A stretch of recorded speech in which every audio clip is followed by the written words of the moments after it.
Criticism is everywhere. It's baked into how we learn, how we grow, and even how we experience theater. I mean, in this industry, it's even a profession. But I've given up on criticism in lieu of something better, and I think you might want to as well. The Oxford Dictionary defines criticism in two ways. Number one, the expression of disapproval of something or someone based on perceived faults or mistakes. And number two, the analysis and judgment of the merit and faults of a literary or artistic work. Listen to the words that are being used. Disapproval, faults, mistakes, judgment.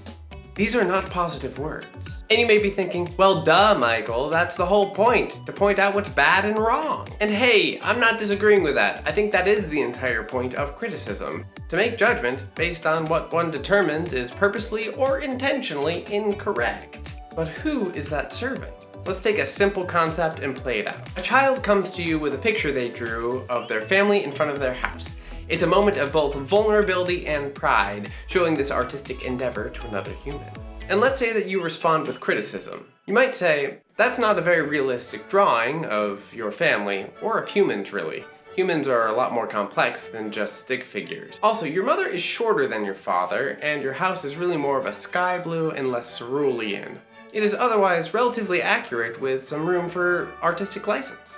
Some decent criticism here, right? You've analyzed the artistic work, passed judgment on the faults and mistakes, and all while giving credit to its inherent merit. But goodness, it wasn't very helpful, was it?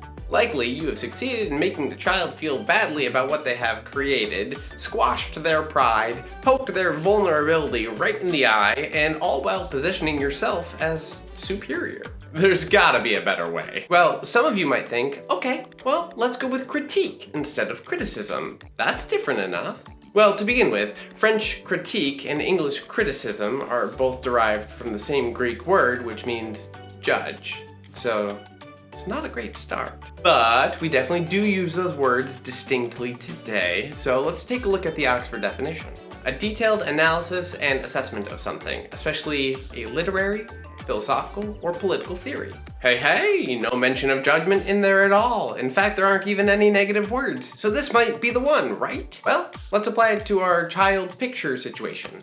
Same setup as before, you're handed the picture. Now, to critique it, you might say, the sky is colored blue, but leaving space in certain places for the white of the paper to shine through.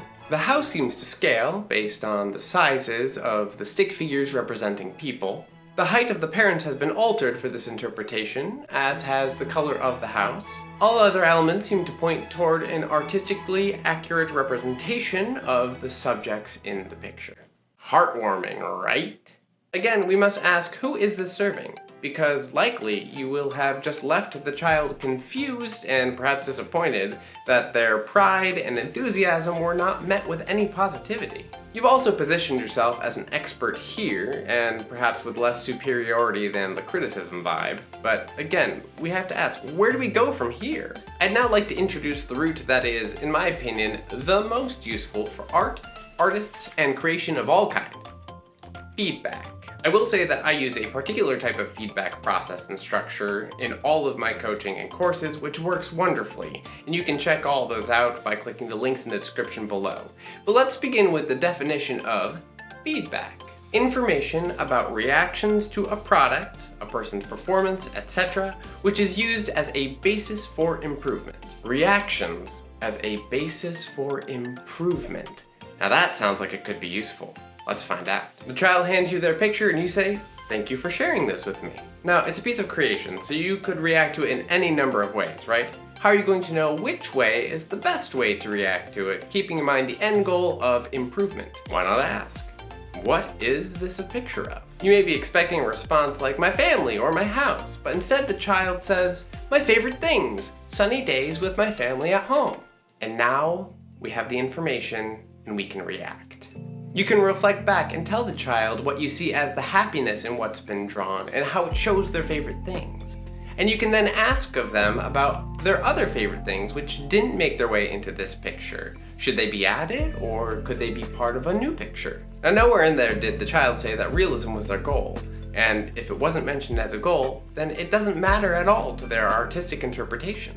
Feedback is all about reacting to the art with the knowledge of the artist's end goals, so you can affirm what's working and ask questions about or point out things that may not be working toward their goal in the way that the artist is hoping. This will actually allow room for improvement and excitement and the continuation of the creative process. This is why the feedback process has become the central component of the Musical Theater Writing Collective labs, courses, and coaching. We get the opportunity to nourish art to its next stage of creation. What could be more exciting than that? If you also want to leave criticism behind and hop on the feedback train, you can learn more about how you can do that within our wonderful community by watching this video next. Otherwise, thank you all for being here with me today, and I'll see you again soon.